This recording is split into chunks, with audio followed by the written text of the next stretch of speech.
Well, welcome to the final Best Facts training session. Today we're going to be doing a summary of the whole thing. If you've been following along in the workbook, this is the last chapter. We skipped last week and did some of the appendices as the objections that you'll encounter. Today we're getting to the last chapter. By the way, you can get this and our tract at greatcommissionalliance.org/shop. I hope that you've been getting a lot out of this training so far. I want to remind you to get the fillable notes in the video description of the video you're watching. That PDF will help you follow along and take good notes so you remember the things we're talking about. You can get all of our past trainings at Great Commission Alliance Media channel on YouTube or at greatcommissionalliance.org/training. I hope that you will be continuing to share this information with friends and to help others get their hands on this training as well after we're done with it. Well, you made it to the very end, and I am so proud of you for that. Good job. I hope that you've grown as an apologist and ultimately as an evangelist. I'm going to read 1 Peter 3:15. It's the verse we started with. It says, "But in your hearts revere Christ as Lord. Always be prepared to give an answer to everyone who asks you to give the reason for the hope that you have. But do this with gentleness and respect." Again, that defend, give a reason statement there, it's the Greek word apologia, which means to give a defense. And that's what we've been doing here, learning how to give a defense with gentleness and respect. We've shared a lot of information with you. I want to remind you, as you share this, do it with gentleness and respect. Do this in a loving and relational way. Don't beat the people that you talk with over the head with all the data and evidence. We need to share all this with love and respect. I want to encourage you, too, that the best fact of all is the gospel. I've said several times throughout the training that we need to keep a gospel focus. I want to encourage you. There are a lot of people that don't need apologetical answers. They just need the gospel. There are people that God has worked in their hearts and they are ready to say yes to Jesus. So I want to encourage you to keep the gospel first and foremost in all your conversations. Learn how to share your testimony. Learn the 1-minute witness. Oasis World Ministries has put together a great tool called the 1-minute witness. You can get that on our YouTube channel as well. I do a 10-minute version of how to do your 1-minute witness. That's one of our trainings that you'll get at the Great Commission Alliance Media channel on YouTube. And you'll get a longer training, our Exponential Harvest training, that we train thousands of leaders all over the world in, that will also tell you how to do that in more depth.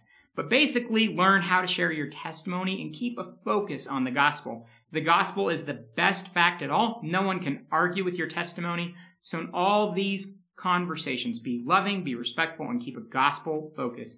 Be quick to share your testimony. Hey, I want to go over a quick summary with you, and we'll do a little bit more in this last session. So let's do a quick summary of the best facts and the tall tales. We've gone through a lot, so I'm not going to go too deep in any of these, but I want to summarize. B stands for the beginning of the universe. E stands for the engineering of the universe. S stands for standards and morality, and T stands for the truth about Jesus. I'll touch on that more in a minute. The bottom line, though, is these are 4 good arguments for the existence of God. The next part of that acronym, the facts part, gives us 5 good reasons to trust the Bible. F, it foretells the future. A, it's archaeologically accurate. You probably remember some of the archaeological finds I shared with you, but more are coming out all the time. Just this morning, I saw a news headline that 2 new bulli, I shared several different bulli with you when we did that session, 2 new bulli were just found in Jerusalem. Both, interestingly, this is new, are Persian, and they date back to the time of Nehemiah after he had returned from Babylon because of Cyrus the Persian's decree and gone back to Jerusalem. So at that very time, we find evidence of correspondence with Persia. Phenomenal, but archaeological finds like this are happening all the time. Next, C in the facts acronym, the Bible is coherent. T, it's translated correctly, and S, there's science in the Bible. I hope you are encouraged by all those arguments. I think we should keep 80% of our apologetics focused on those arguments, the reasons for what we believe, not trying to prove other people wrong. But sometimes people ask questions. Why don't you believe in other religions? Or why not evolution or atheism? And we should be ready to answer those when they come up. But I just want to encourage you, keep the focus on the evidence for what we believe, not just making your argument against the other guys. But we also put together the Tall Tales acronyms to help you with that second part. The TALL acronym gives you good reasons to reject other faiths. The TALES acronym, good reasons to reject atheism and evolution. It goes like this. T, other faiths are theologically incoherent. They make ambiguous truth claims. They lack evidence and they lack the power to change lives. That's true. And then TALES for atheism and evolution. The transitionary evidence is lacking. A, the apparatus is insufficient. That's the mechanism of natural selection working on gradual mutations. L, life doesn't come from non-life. E, the existence of information and design is naturalistically inexplicable. And S, so is the start of the universe. That last one in the TALES acronym actually feeds us right back to the very beginning of the BEST acronym, the beginning of the universe. Okay, all these things work together. These are great tools. I just want to beg you to commit them to memory just so that you could coherently defend your faith in a conversation with a friend when it comes up, wherever that might be. It could be at work, it could be on a plane. I heard a story from one of our friends that went through the workbook, and she just briefly went through it real quickly over Christmas break with her parents, and then went back to work afterwards, and she got put on the spot by an atheist coworker. And she was able to coherently defend her faith with that atheist coworker and told her parents that she was almost giddy excited about it. They told us. It was an exciting story. You can do the same. Please memorize these acronyms and get proficient at having these conversations in a loving and respectful way. The next thing I want to help remind you about is dealing with doubt, because it's not just the conversations that we need to be prepared for. We need to be prepared for our own doubt. Remember, we talked about emotional doubt versus intellectual doubt. They're two different kinds, and most doubt is emotional doubt. So intellectual doubt is when you have a real question that needs a real answer. So when you find the real answer, the intellectual doubt is satisfied. Take, for example, the resurrection. You might be driving down the street, you see a billboard from the atheists saying, you know Easter is a myth, and it has pictures of Santa Claus and the Tooth Fairy and whatever else on the billboard. Boom! Now you have an intellectual doubt. Is the resurrection a myth? The billboard just said it is. So then you go and you realize that the historical evidence for the resurrection is irrefutable. I'll summarize that again for you in just a minute. But it's irrefutable. It's strong. Now the intellectual doubt has been satisfied. Jesus really rose from the dead, and he promised that if I believed in him, he'd do the same for me. That's a fact, and I can rely on that. But sometimes I'm still going to have emotional doubt. That's that nagging questioning. Are you sure it's true? Are you sure it's true? Are you sure it's true? Are you sure it's true? Are you sure it's true? Well, when you have that emotional doubt, come back to the best facts and the tall tales and remind yourself of what's true. Remind yourself that there is a God, the best acronym, and that the Bible's trustworthy, the facts acronym. Remind yourself that other religions don't have the answers, the tall acronym, and that evolution and atheism don't either, the TALES acronym. Remind yourself of these things. Dr. Habermas will tell you it's telling yourself the truth. And we need to get good at that. I want to encourage you with this. Talk yourself out of hopelessness. Don't talk yourself out of hope. Remind yourself of the evidence for your hope. And don't panic. Just because you have a doubt doesn't mean that your faith is false or that the other options are true. They don't have any evidence. Okay? So we need to just stay focused on this and not panic. The cumulative case is strong. You might say, hey, I didn't like one of your arguments. I had an atheist once. He said, I don't buy your prophecy arguments. I don't believe all those prophecies are legitimate. Well, there are hundreds of them, so you might disagree with some, but some are pretty clear. Isaiah 53, tell me that's not about Jesus. I know some will try, but it's clearly about Jesus. Here's the case. Even if you don't like that argument, what about the evidence for the resurrection? And if that's true, you can't get rid of Jesus. See, there's a cumulative case, a comprehensive case. So if one is a problem, why not the other? And remember, our faith is based on Jesus and what he did for us at the cross and the fact that he rose again from the dead. It's not based on a million other things. So just because you have a problem with something doesn't mean you have to throw it all out. Just have some peace. Don't panic and realize that Jesus loves doubters. Okay, remember how he treated Thomas. He came to him so gently. He showed him the evidence. Keep learning the best facts and go a little bit deeper. There are some great resources out there. I want to encourage you to read The Case for the Resurrection of Jesus by Habermas and Lacona, God's Undertaker, Did Science Bury God by John Lennox, and pretty much anything from J. Warner Wallace. You can get his books and so much more at coldcasechristianity.com. Great resources. Be careful, though, because there's also a lot of bad apologetics out there, and Christians are notorious for believing anything they see on the internet. Please don't do that. Please be selective in what you are willing to listen to and to learn. Okay, so that's how to deal with doubt. Let me give you some tips for using these facts in conversations. Number one, be relational. The skeptic is not your enemy. They're somebody that God loves, and He's put you in their path so that you can help them find Him. So be relational. They're not your enemy. Build a relationship with that person. Be generous with them. Buy them coffee. Buy them lunch. You treat them. You invite them out. You make time for them. Show them that you care. This atheist once, he said, I need to talk with you for like 4 hours. And I said, okay, I'm carving 4 hours out. And we went and got coffee. And he tells me, I've never met anyone in my entire life that thinks more like me than you do.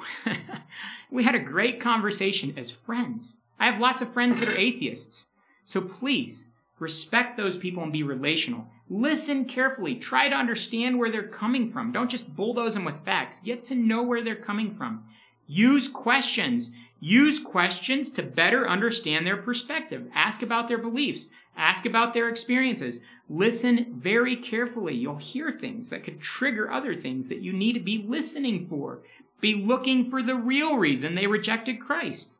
Maybe evolution is a smokescreen. Maybe this other thing is a smokescreen. Be listening carefully so that you'll catch it if they are, and then help them find a Savior, Jesus.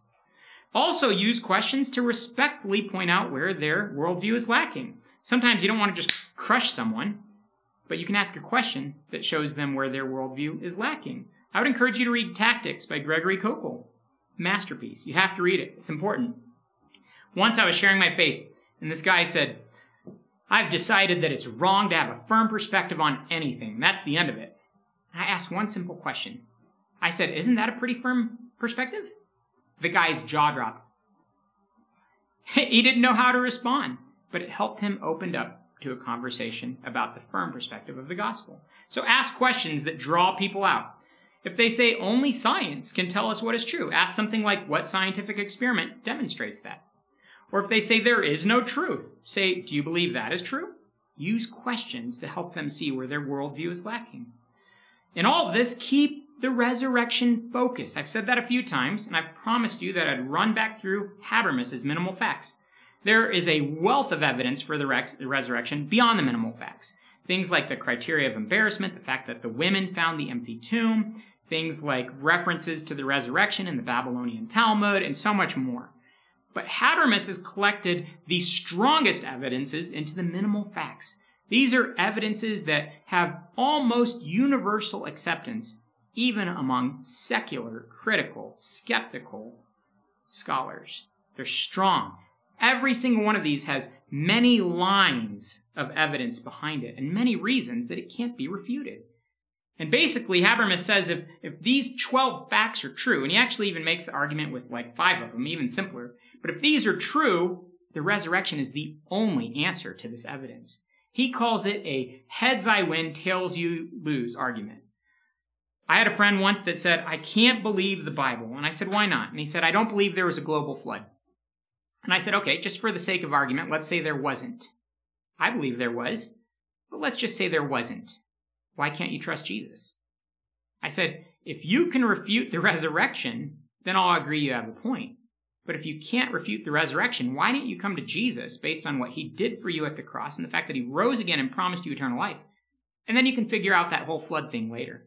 So we went and read Habermas's book together. I want to encourage you, keep the focus on the resurrection. It'll get you over a lot of pointless conversations. Bring it back to the resurrection. And again, Paul said this is the foundation for our faith. So it's not wrong for us to keep this our focus.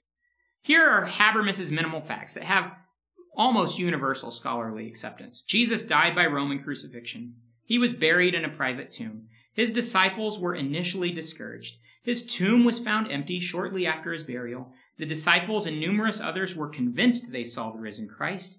Their lives were completely transformed, even to the point of being willing to die and to be martyred. People often die for a belief, but they never die for a known lie. Not all of them would, that's for sure. Almost all of them did die for this.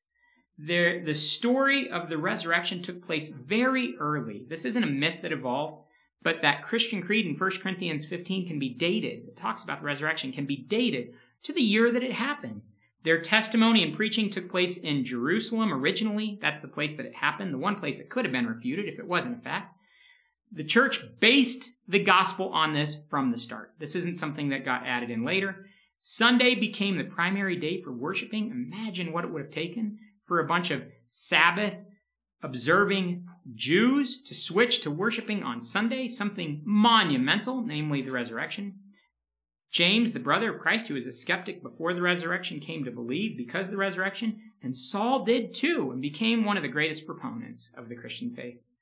Those facts are true, and all the rebuttals to try and get out of them. Oh, the body was moved by the authorities. Well, that might get you out of the empty tomb question, but it has a lot of questions of its own. Why didn't they just tell them where they moved it? But it also wouldn't answer the eyewitnesses. Or they could say there are mass hallucinations. That's the eyewitnesses.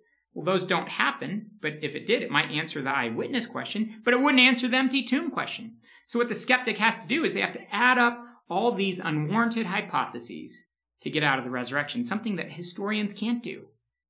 The best option is just to look at all the evidence and realize there is only one solution for this. That's a real resurrection. So the typical atheist response these days is to say, well, resurrections don't happen. So it doesn't matter what the evidence is or how good it appears, resurrections just don't happen. It's a logical fallacy called begging the question, starting with the presupposition that resurrections don't happen, ignoring the evidence for the resurrection, and then concluding that resurrections don't happen. It doesn't work, but that's the way that the skeptic tries to get out of the evidence for the resurrection today. Folks, we have every reason in the world to believe Jesus rose from the dead, and if he did, we can trust him. If he beat death, I can trust him about Noah's flood.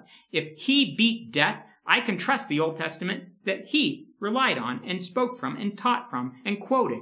If he beat death, I can believe him when it comes to all the different things that he's commanded me to do in this life. If he beat death, and he did, then I can trust him with my life today and my eternity for all the future. Okay, so I want to encourage you in all this to use the Best Facts tract. You could get this little tract right here. You could hand it out to somebody. I've done this with neighbors and others. I've handed it out to them.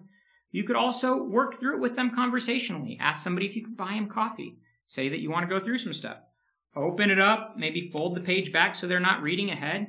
Read this page. Ask them what they think. Talk about it. Then go to the next page. Read this page. Ask them what they think. Talk about it. Most pages have some discussion questions at the bottom. Go through it. Ask them what they're thinking. It'll be a great way to have a conversation about some of this evidence. And it was written specifically for them. So I want to encourage you, use the Best Facts tract. That's another great way to have these conversations. One more thing I want to tell you about too is to help others learn the best facts. Get this video series. Put it in the hands of your youth pastor. Put it in the hands of your church. Do it with your small group. Help other people learn these facts. Get the Best Facts workbook. Grow in these issues. You can get those resources at greatcommissionalliance.org/shop. You can get the training at our YouTube channel. I've said it many times, but it's the Great Commission Alliance media channel on YouTube. Of course, please subscribe if you haven't already. Hey, a final warning. The apologetics trap, I call it. There is a danger in apologetics. In 1 Corinthians 8:1, it says, knowledge puffs up. Sometimes we can learn so much stuff that it turns into arrogance. And that can come out in our conversations with others or even in our relationship with God. James 1:22 says, be doers of the word, not hearers only, deceiving yourselves. We need to be living our walk with God, not just coming up with evidences for it. If my entire marriage was just trying to prove that my wife is real, I wouldn't have a very healthy marriage. So don't get sucked into that trap. Use apologetics when you need to, but don't forget that you serve and follow a living God. Grow each day with him in intimacy with him, in his word and in prayer and in following his word and putting it into practice. That's important, and you can't forget that in the whole apologetics issue. So don't fall into the apologetics trap. So, as a summary, hey, stop promoting conspiracy theories and bad apologetics. Christians have been known for that. Don't do it. Be sensitive, be careful in what you buy into, and read some good resources. Every chapter of the Best Facts workbook gives you a great resource that you could read. Keep the gospel focus. Remind yourself of the truth when you deal with doubt. Use the best facts relationally, lovingly, and respectfully. Don't fall into that apologetics trap I told you about.